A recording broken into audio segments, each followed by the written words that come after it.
Are you thinking about trading the Seattle rain for some Phoenix sunshine? Well, I was thinking the same exact thing this year and recently made the move from Seattle to Phoenix. I'm going to share three big things that I noticed after the first month of living in Phoenix, and stick around to the end because I'll share an important tip regarding water that I knew nothing about.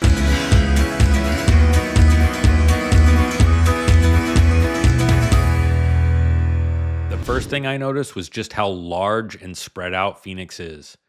The Phoenix metro population is roughly 4.8 million and covers 14,000 square miles. Seattle, on the other hand, has a population of 3.5 million and covers 6,000 square miles.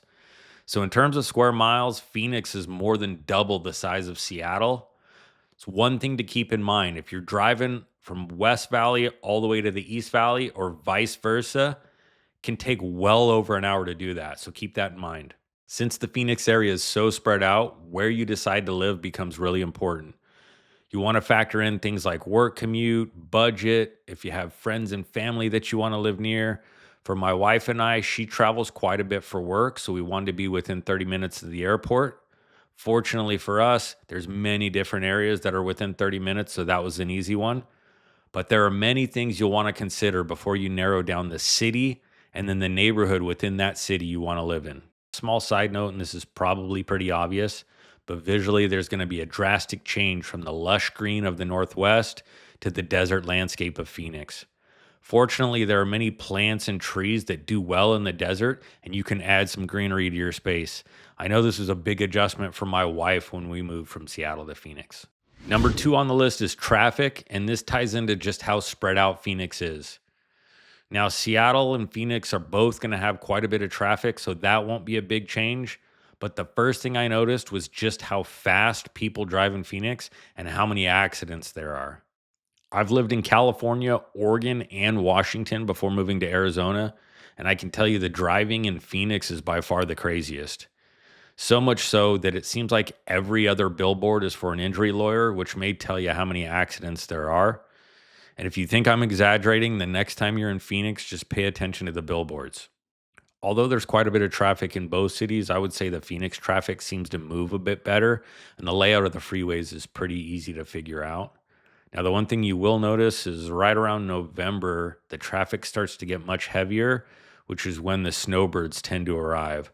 So keep that in mind because a large influx of people will have an effect on the freeways, restaurants, golf, things like that.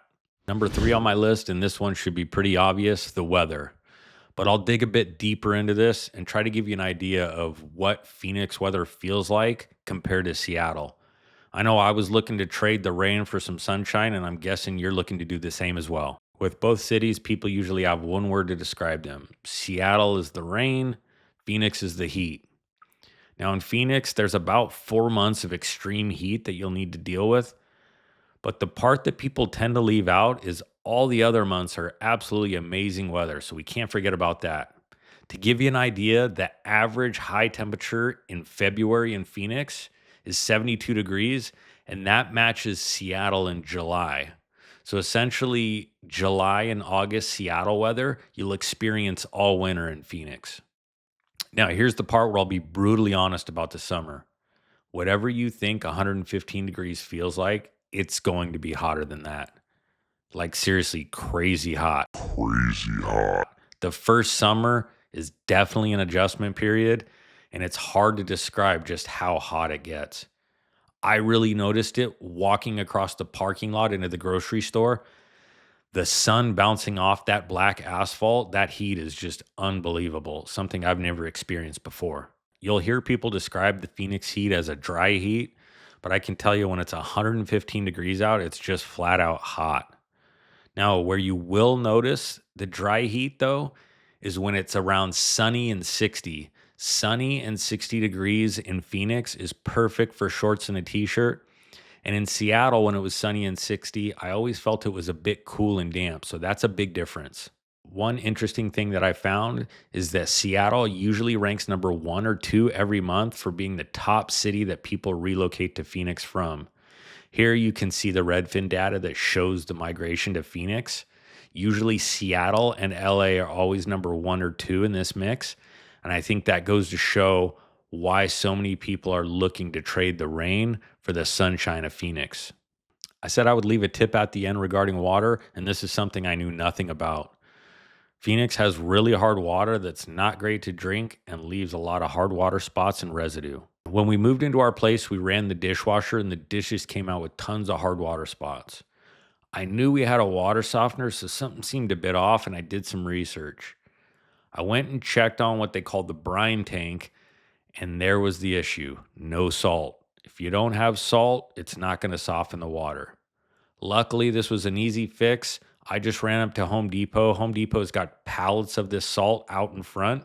You just go in and pay, and you pick it up on your way out. Super simple. As for drinking the water, we originally thought a Brita filter would do the trick, but it just didn't taste right.